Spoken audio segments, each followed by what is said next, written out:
Welcome, everyone, to our webinar here. I'm Stephen Nance. I'm the Vice President of Drill Down Solution, and I'm happy to be here with Zach from Dental Intel. Zach, how you doing? Oh, phenomenal. Phenomenal, Steve. Thanks for having me. This is going to be a great conversation today. It's Yeah, one of my I'm favorite topics to go over. I'm really looking forward to our conversation today, and we've got a few, several attendees so far. If you're here, if you wouldn't mind just putting in the chat where you're from, I just kind of like to see where people are, and that's just kind of a fun conversation starter. But while we're doing that, for those of you who don't know, Drill Down Solution and Dental Intelligence have a backstory. Hmm. So, Drill Down Solution used to be called Lunsford Peck, and it was a tax and accounting firm. We didn't necessarily focus exclusively on dental, and we still have a lot of those legacy clients, but we got a lot of dental clients over the years, and the founders of our firm created a kind of a side company that initially started out as dental consulting and helping practices be more profitable. And then from there, they developed some analytics, and the analytics were part of that consulting. But then they developed their software that evolved into what Dental Intel is today. So when I first started with the firm in 2014, the two companies were basically one and the same. We were working out of the same cubicles next to each other, and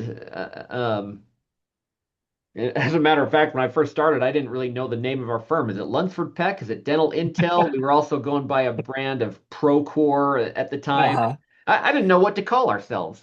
And then they spun off. The spin-off happened less than a year into my first um, year working here at our firm. And then we were still sharing cubicle space for a while after that. But it is amazing to see what Dental Intel is now, and where I mean I think there's the number one dental analytics platform, right? And then you've got other features and benefits and bells and whistles on top of that, Oh yeah. and so many people too, and of course you're at every dental event and everyone knows you, so it's Right. really impressive to see what how successful you've been, and then what you can do for dental practices, which we'll talk about that later. Well, we've got a lot to talk about, so we can move on. I do want to kind of introduce the subject of what we're talking about today. So we're going to be talking about the compounding effects. Oh, we do got one from Atlanta. Hey, Sherry, it's great to see you here. Um, the financial compounding effects of increasing your profit. So if you're a dental practice and if your annual profit is $100,000, just as an example, you're probably barely surviving. And maybe that's enough to survive, but depending on how much debt you have and how many employees you've got to support and working capital needs, that can be a very stressful situation to be in.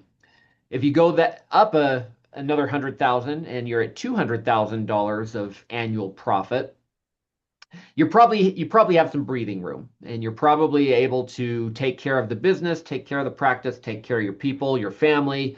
But there's probably still not a lot of extra left over when all that's said and done. If you're $300,000 in profit, and again, it depends on the debt, and not every practice looks exactly the same, but now you're probably in a situation where you can start putting money away to save in various investments, or better yet, your own practice. And, Hmm. and that may be through an expansion, hiring an associate, opening a new location, buying out a competing practice, on and on. And where the compounding effects come in is when you're investing money, whether that is in another investment or in your own practice.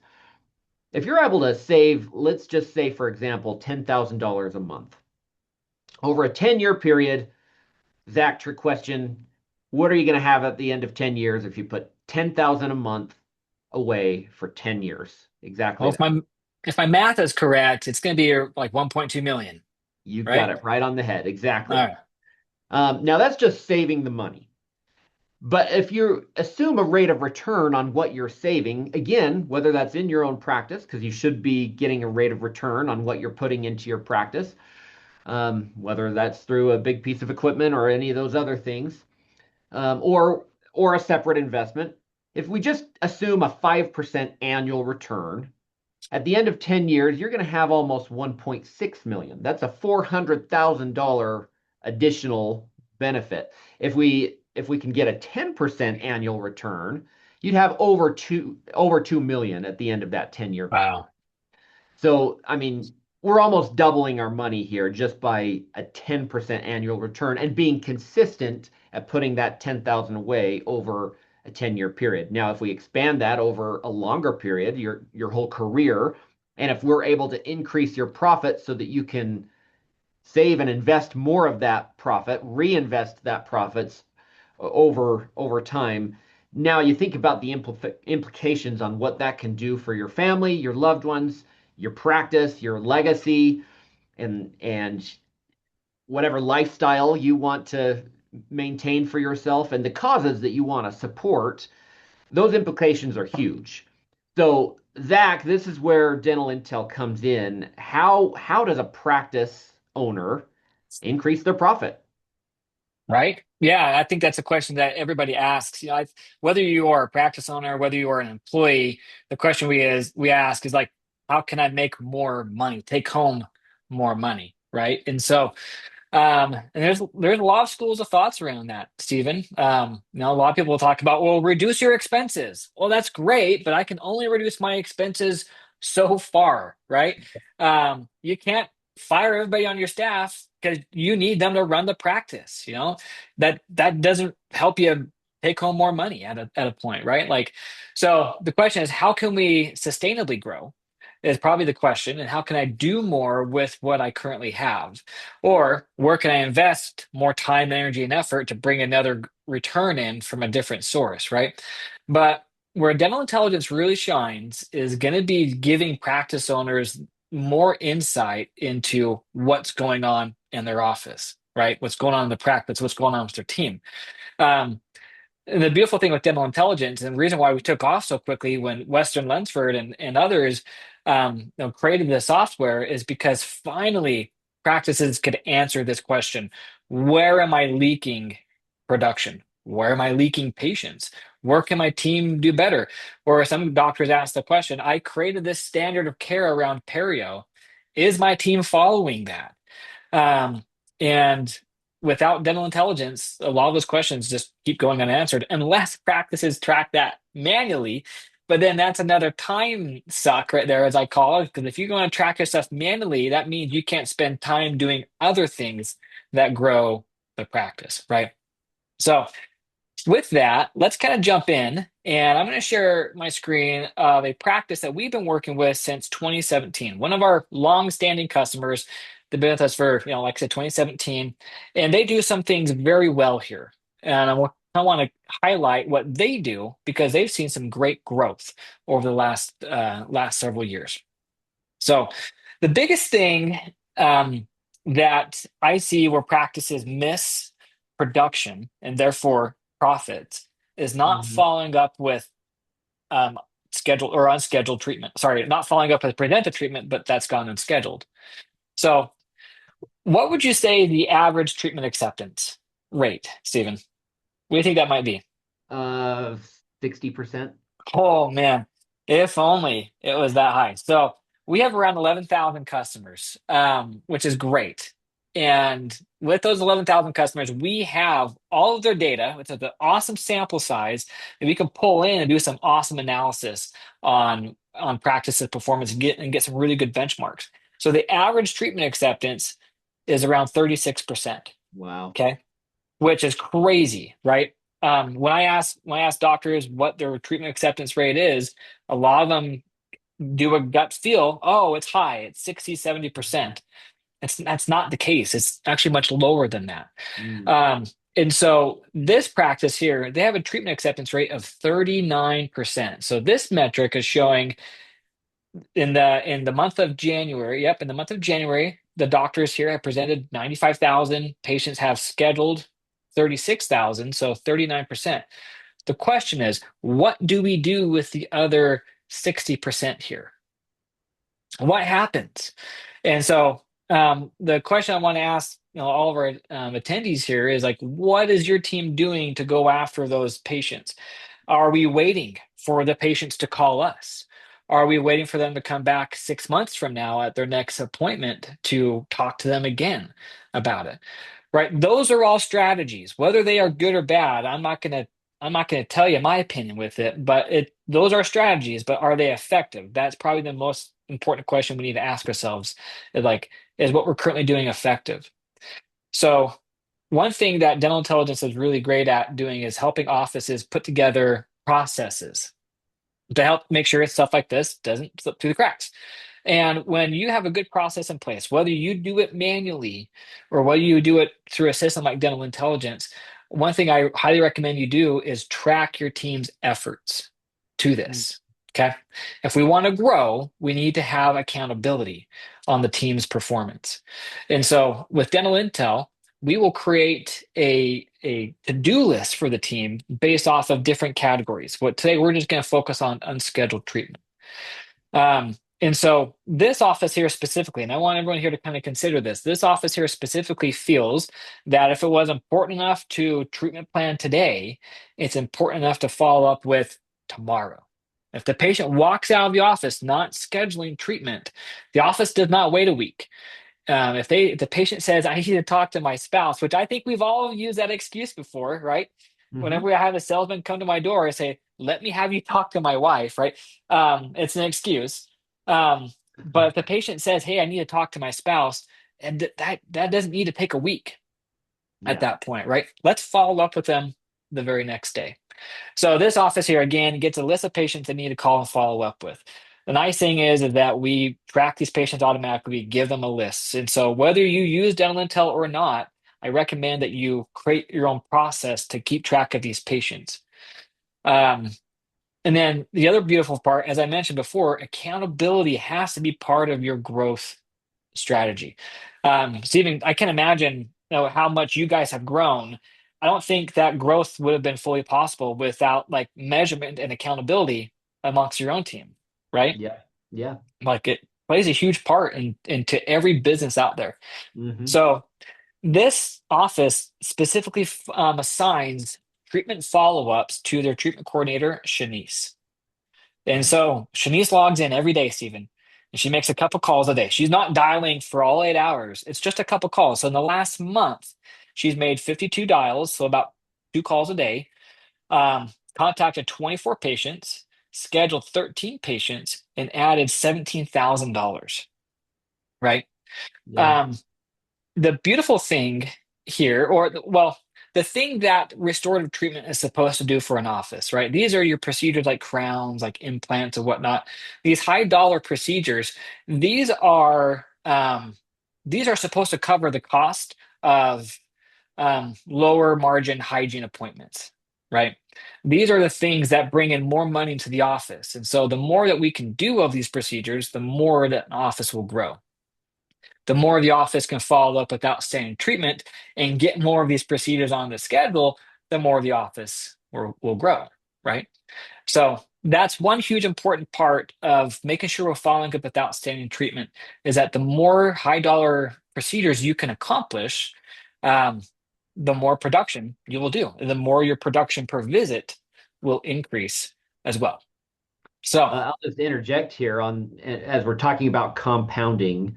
You mentioned the other strategies that you weren't going to weigh in on your opinion, like waiting for their next 6 month appointment to follow up on these treatments.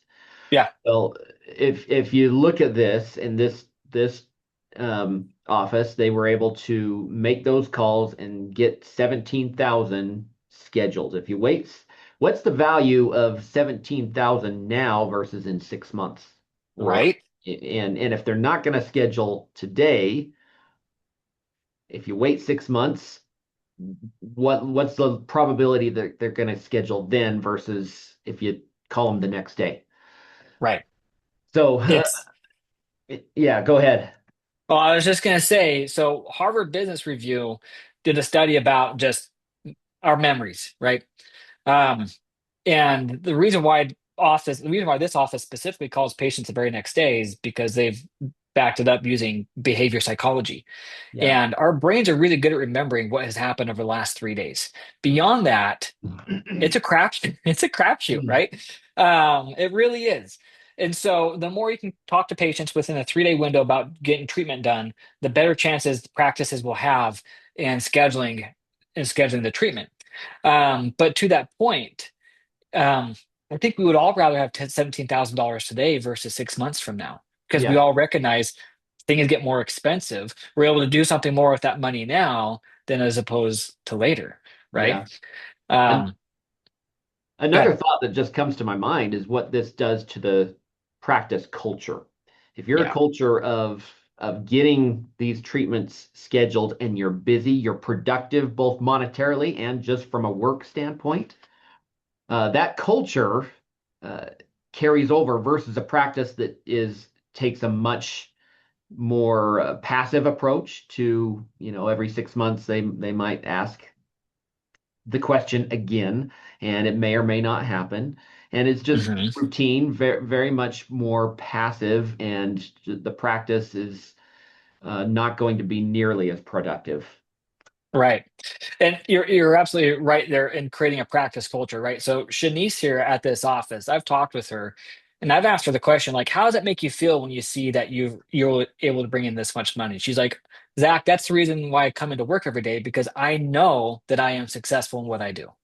And I see the Awesome. impact that it brings. Like she last year alone, she scheduled $222,000 of outstanding treatment just in Wow. 2025, right? Almost $250,000 right there.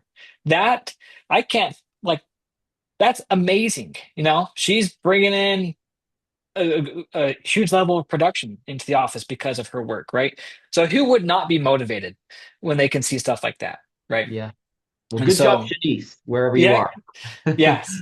So, but you're right. This creates a practice, a culture of winning and success, as well as accountability in the office, right? Because everybody can see everybody else's numbers, and they're not afraid of that, and that's a good Yeah. thing. And it is a good thing. So, okay. So, in terms of how can we bring more, how can we be more productive? How can we increase our production and our production per visit? Well, another one of these tools would be morning huddles. Now, we have an automated one. But if you are listening to this and you do not have dental intelligence, I highly recommend that you put together your own morning huddle in your office. And I cannot stress enough, you got to keep it short. You got to keep it short. You got to keep it to the point. But some key data points that you ought to review with the office would be just some of these metrics right here. Hygiene reappointment. Okay. This is crucial, Stephen. Like, what do you think the average hygiene reappointment rate is for a dental office? I would think it's probably around 70. Yep, 74%. That's what it Yeah. is. Okay. Top 10% of practices are at 90%. Yeah. And I don't think anybody here on this call wants to be average. I don't think that's the case at all. We want to be top performers. And so the benchmark that everyone here needs to be aiming for is 90% and higher. And so let's just kind of do the math on that real quick. So if we have 10 patients coming in today and we reappoint 70%, so we'll come down, there's seven right there. So seven now are coming back 6 months, right? So let's say those seven patients come back in 6 months from now, and we're still at that 70%. It's going to be 1.7. So I'm going to put up, I can't do 5.5 fingers, but my uncle can. Um, we'll do, Hmm. we'll put up 5.5 fingers right there, 5 fingers. Um, no, that's less and less patients are coming back every 6 months, right? So the more patients we can get to come back every 6 months, the better. That also creates less work for the team. Because if the hygienist are reappointing patients in the chair, that's less work the front office has to do on getting those patients scheduled, right? Right. That Yep. means they can use their time to follow up with unscheduled treatment. Yep. Okay. So it plays a good cycle there. Yeah. Um, but your hygiene is what drives a lot of the production, the restorative production, right? So if we can keep this full, then that's great. So that's one of these numbers I would recommend the team you focus on is you look at all the patients that came in yesterday and you get a good understanding of how many of them left or did not leave with a future scheduled appointment. So that needs to be a culture of just awareness and accountability on that number right there. Some other numbers I would take a look at would be new patient hygiene reappointment. And if you're doing a lot of marketing and you're spending money on getting patients in the door, you actually end up losing more than those patients bring in terms of production on that first appointment. Most Hmm. offices are able to recoup their investment on that second appointment. Yeah. Okay. And so Yeah. that would be a number that I would encourage everyone here to look at there because you want to make sure you're getting a good return on your money out there, Yeah. right? Good point. So, and then maybe another metric I would look at is treatment acceptance. Again, this is also like reappointment, treatment acceptance are numbers offices would have to track manually, but these are numbers that you will want to know if you're trying to grow. So that's what I recommend there. I would also let the team know what your production goal is for the month. So if your goal is, let's say, 175 and you're forecasted to end the month at 163, talk about that amongst the team, right? Growth just doesn't happen because we want it to happen. We've got to make it happen, right? Um, have you ever had a goal, Stephen, where you put it in your brain, I want to go do this thing, but there was no like um, dedicated action towards that? Definitely. Right? Yeah, I think we all have had that, And so one of the goals I want to get done, and I hit 40 this year, believe it or not. But before my 41st birthday, is I want to go ride the Great Divide mountain bike route. So it takes you from Banff, Canada, all the way down to Mexico, Man. Oh man. and it's 2,700 miles. Okay, and Wow. it's just an amazing adventure. But I Yeah. know that unless I get intentional and make a plan every day, it's not just going to happen. I'm just not going to get in shape because I want to get in shape, right? Yep. And so, one thing I recommend for offices to help you grow, have a goal, talk about it with the team, strive to hit that goal. So, with that point, let's also talk about scheduling to our production goal. Okay. So, let's say you had a client come to you and say, "Hey, I want to produce $15,000 a day, but my day is full of just hygiene appointments and a couple crowns." Right? What would you say? I would ask what their diagnosis and case acceptance rates are. Right? Yep, we want to look at that. Um, do you think they can get there to that goal just by how they are currently scheduling patients? No. No, no. So if we have a high production goal, we want to make sure we schedule to that goal every day, right? So this office here on Monday, they've got a production, their scheduled production is 7,000, which is below goal. Again, if you're trying to do $15,000 a day, the question we have to ask ourselves is like, what are the procedures that are going to get me there on a daily basis, right? Or maybe your goal is per week. You want to do $60,000 a week. Well, that's great, but what procedures, how many of certain procedures do we need to be doing to help us get there? And so the beautiful thing with the morning huddle, I recommend is that you look at what your scheduled production is for the day and compare it to your goal. If you are short on your goal, now this is the time to start looking through where we can make that up. So within dental intelligence, we can see that this patient's coming in for a bunch of procedures. I do see a crown here, but look at this. They still have an additional $7,000 of outstanding production, right? We're short on our goal. We're doing some work here with the crown. Is there other work we can get done on the same side of the mouth, right? If we're replacing tooth number one, we're going to do a crown back there. Is there other stuff that we can do on the right side of the mouth? Well, this will definitely call that out here for you, right here. It's like, hey, I would rather be given the shot once in the gum instead of Mhm. having to come back and do it again. Let's just get it over with right now. Um, and so that's what the morning huddle is really great at calling out, is helping you understand, okay, I'm short on my number. This patient needs treatment. We're just not inventing treatment just to get us there, but this patient still has treatment. What can we do at the same time? Kind of thing. The other part of it too is that whenever you have open time in the schedule, the question I'm going to ask for everyone here is, are there certain patients that you would rather see than other patients? Steve, are there certain clients you'd rather see than other clients? Yeah. Right? Yeah, there are, right? Um, there absolutely are. Some clients probably really value your services and are bought into your vision and what you're trying to achieve. And other clients may not be, right? And that's Yep. okay. That's okay. And so some patients are the same way with dental. Some patients are fully bought into the dental care, and other patients are not. And Hmm. so one thing I want to pose to everyone here is when you're trying to fill an opening in the schedule, are you being intentional about the kinds of patients that you schedule? Or are you just hoping you get any warm body in there? And I think at the end of the day, we want a warm body. We'd rather have somebody in the chair or not, because otherwise it's just going to go open. And we still have to Yep. pay the hygienist regardless of whether somebody's there or not, right? So at the Hmm. end of the day, we definitely want to fill that. But as much as possible, let's try and get the right patients in. And this is where we can use data to help you make those decisions. So what I did is I clicked on that 2 hour opening right there on this hygienist schedule. And Dental Intelligence gave me a list of the best objective patients, right? We don't look at subjective, we don't look at personalities, anything like that. We look at objectively at these patients, and we can recommend to the practice a solid list of patients to call on.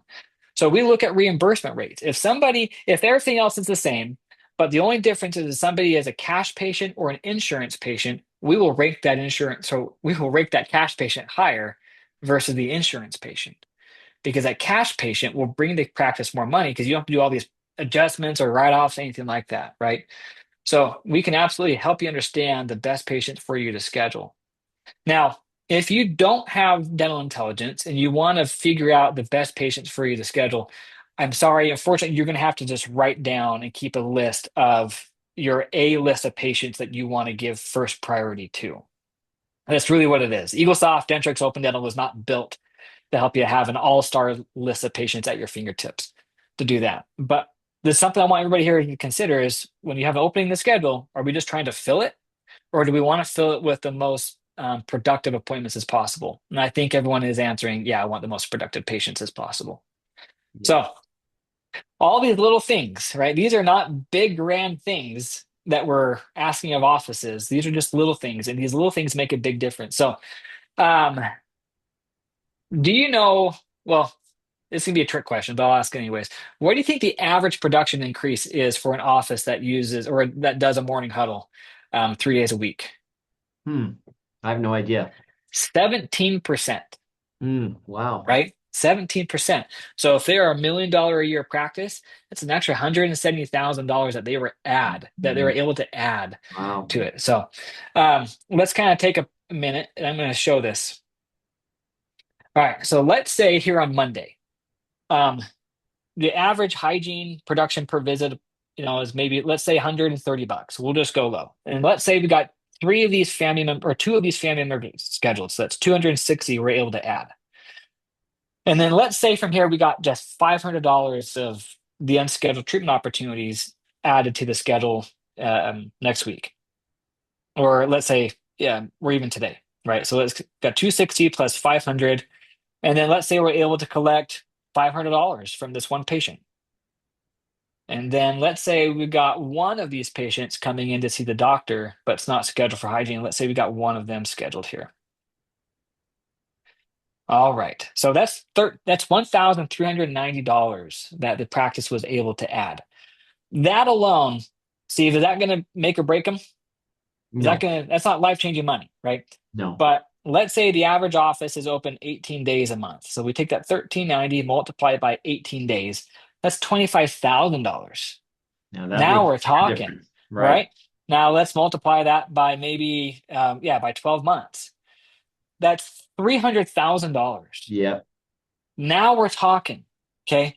And we didn't radically change anything in the office. All we did was looked at the additional opportunities that we could take advantage of today, right? Yeah. Patients are coming in today. There's family members not scheduled.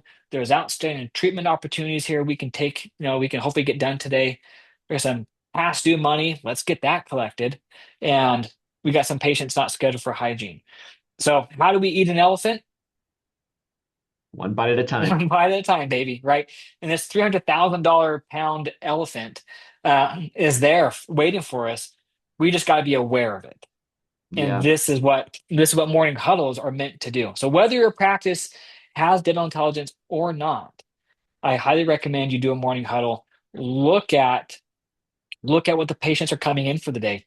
Try and understand if there's outstanding treatment we can get done at the same time. Are there family members we can talk to the patient about, right?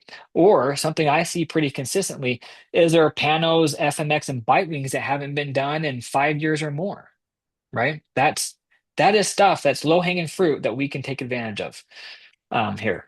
So okay. So far we've taken a look at just the follow-ups, and the reason why we took a look at the follow-ups is because a lot of outstanding production is just walking out the door when patients don't schedule treatment. It's walking out. So let's create a system to follow up with patients. We took a look here at the morning huddle because this has the biggest impact at an office, at office's production with the least amount of effort, right? Mm. So those are just some really simple tools to help offices increase production there. One last tool that I think um, every office needs to understand the AR aging, right? As Mm. well as their claims aging. Yep. Um, how important is AR days outstanding, Stephen? Understanding Pretty that. important. The longer those are outstanding, the less chance you have of collecting those. That's exactly right, right? And so average days for this office is 19. Super healthy, right? Um, and then AR ratio. Do you have a quick explanation on that one? How that can help an office? Well, ideally you have less AR. Right. You want to have less AR outstanding. AR from an accounting standpoint, AR is an asset. It's going to show up on your balance sheet if you're accrual. Now, if you're Hmm. cash basis, it's not there. But it's an asset. It's something that you can collect on. But if you kind of change your mindset, really look at it like a liability, Yeah. because if it's just sitting there and you're not doing anything about it, that asset is a depreciating asset, uh, Hmm. not a depreciation that you're going to get a tax benefit for, but Right. but it's something that's decreasing in value. So ideally, you have that ratio as low as possible. Right. Yeah. And that's a phenomenal explanation of it. And I think intellectually I knew that it's a depreciating asset, but to have you say it out loud, right? Like having this $17,000 sitting outstanding here on this account, that's big, you know? And Yeah. so as much as possible, we want to collect on these things um, as soon as the patient leaves, right? So I think everybody here knows that. But one number here I want every practice to try their best to understand is their annual patient value. This office has an annual patient value of $892. The average is $604 across practices. Okay. Now, the reason why I want offices to know that is because every time a patient leaves your office not scheduled to come back, what does that mean? $892 annually Mhm. is also not coming back into your Yeah. practice, Yeah. right? That's what that means. And so understand what patient, this also helps you understand what patients are spending with you on an average level. If that's super low, then there's a couple questions we can ask ourselves is like, are we diagnosing a lot? Are we Mm. diagnosing bigger cases? Or, are we just putting stuff on watch lists? If patients are saying no to doing stuff, then we might need to look at different financing options to help them to say yes to it, right? Not everybody has just oodles of money to spend on everything, right? We have to be careful what we spend money on. But understanding where this is for your office can really help you understand how patients value dentistry or just what the financial situation is for it. Okay. So, And I'll just interject there yeah. too. Uh, just like your other example of just bringing in $1,000 a day, it's not going to make or break the practice, but compounding an impact, 18 days a month multiplied by 12 months. we're looking at 250, $300,000 of annual revenue. If we look at the a patient that doesn't come back, yeah, we lost $892. It's not a big deal. But if it's more than one and those numbers Mhm. start adding up, that's a bigger deal. And also, it's not just $892 if our diagnosis is low and if our unscheduled treatment is high, because that means we're also missing out on a number that could drive that number beyond the $892, if that makes sense. Yes. Yep. That does make sense. Yeah, yeah, I'm glad you brought that up. Because that's gonna take me over to here real quick. Because most offices, when I'm talking to them about what numbers they currently track, most doctors will say, yeah, I track production, collections, and new patients. And that's really because that's what EagleSoft, Dentrix, and Elfin Dental was built to help you see easily, right? But there's another number behind new patients that most offices are not aware of, and that's lost. Okay. There is attrition that goes on every day in a dental office that we Hmm. may not be aware of. Okay. This office had 30 new patients so far this month come in. They were able to reactivate two patients. So these two patients have not been in this office in 18 months. So that's what that means. So they're at 32. But Stephen, they lost 30 so far. Okay. Wow. These are 30 patients who now have not been in 18 months, or the practice has inactivated them. So their true growth is two. Yeah, man. Okay. Very different number, right? Yeah. Very different number. This office does lose a lot of patients because they're next to a military base. So it's a kind of revolving door, Okay. people Okay. coming in and coming out, right? So that's their story. Whatever your story is for those here, um, what's your attrition rate at? Are you growing, right? And so if you use dental intelligence, great. This report is here for you. If not, try and track it. Um, and you can see these great trend lines here, um, of how you're growing, what's going on here. We talked about compounding effects. If this office was not next to a military base and things just continue the way that they are now, I would imagine they're going to run out of patients in 2.5 years, Hmm. right? Yeah, and understanding kind of what's going on is really helpful because you look at the numbers. I mean, understanding that they're next to a military base is very helpful from Yep. an outside perspective. But what if it wasn't? If there was no explanation, then you really need to dig into why you are losing so many patients. Because if there's not, if it's not a situation where just your people are moving in and out in the area, Hmm. that new patient count number is going to dry up at some point if everyone that's coming in is having a bad experience and going somewhere else. Right. And so anyway, understanding what's behind it and diving into it beyond is really important. For sure. We have to diagnose our own problems in the office, right? Yeah. And so I like to think of dental intelligence as like that X-ray of an office that, peels back the curtains, looks at the data, and reveals to you what what the true nature of things are with it. So, um, okay. So just as a quick recap, the best way that you can compound your growth is to know your numbers, to set goals, review those goals with the team. But there are certain workflows and processes I encourage everyone here to implement, and that would be following up with outstanding treatment. Know what your Yeah. treatment acceptance rate is. Let's diagnose our own problem.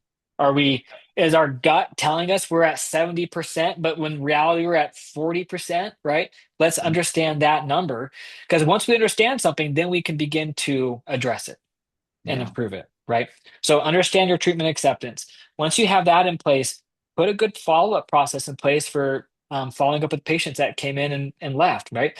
Maybe you don't want to follow up with every kind of treatment. Maybe if somebody left with who needs a filling and you don't want to follow up with that, that's fine. But definitely those implant, those crown cases, those bigger production cases, don't let those slip through the cracks. Again, Shanice here made about 2 calls a day on average, and she's scheduled $17,500 just through those efforts, right? Another tool. I recommend every office doing a morning huddle. If you're currently doing one and you do not have dental intelligence, I applaud you for that. I would just recommend that you do look at certain metrics with your team. Hygiene reappointment is going to be one of them. Your treatment acceptance from the previous day is going to be one of them. Your monthly or your monthly production goal would be another metric I would look at there. Um, and then as you look at the today view, yes, it is great to look at the patients coming in on a daily basis, but let's look at the opportunities here to do dentistry, right? If the patient's coming in for a large procedure and you see that they have additional outstanding treatment, let's talk to them. Say, hey, let's just bust all this out once. It's going to be less painful, and let's just get it all done, kind of thing, right? And then the other aspects of just compounding our growth is just understanding our collections rate, what our AR days is. The more money you get back in the practice, that means you can reinvest that sooner into other things in the office, understanding your annual patient value, because this begins to compound on itself, right? There's a lot of metrics that offices can get lost on, but those are probably the biggest ones. Treatment acceptance rate, hygiene reappointment, your new patient gross new patient count and your net new patient count as well. Um, and yeah, so those are kind of Well, just the things there that we work with practices on, Stephen, to help them grow. well, that's great. Well, thank you for this. And if for those listening, there is the Q&A section. So if you want to pop in a question there, we got some time. We can answer those questions. I had a follow-up question though for you, Zach. I know in the beginning, Dental Intelligence was on the three main patient management softwares, Dentrix, EagleSoft, Open Dental, but they've added some. Can you remind me what are all the patient management softwares Dental Intel can be compatible with Yeah. So currently? Dentrix Open Dental, EagleSoft, Dentrix Ascend. We Okay. have our patient communication tool on Dentrix Ascend. And so Okay. that's our engagement platform. We are currently in beta on the Dentrix Ascend platform as well. So Okay. our analytics platform is in beta there. But Okay. currently that's what we're working on. That's what we Okay. have right now. Great. Great. Yeah. Um, and the other big takeaway today is good job, Shanice, right? Yeah. Yes. Yeah, it can be hard calling patients and talking to them about treatment because Yeah. you're trying to sell them on the idea. I mean, let's just call it what it is. You're trying to talk to the patient about, hey, doctor says you need a crown. Let's get this crown taken care of, right? If the patient didn't schedule in the office, there's reasons and objections for that. And Shanice does a great job. She's got a lot of courage that she has to, you know, call these patients every day. And that can be kind of an uncomfortable thing to do. But um, if we can get past the fear of that and just realize, yeah, if the doctor felt like the patient needed it, I'm going to call and follow up on that Yeah. on behalf of the doctor.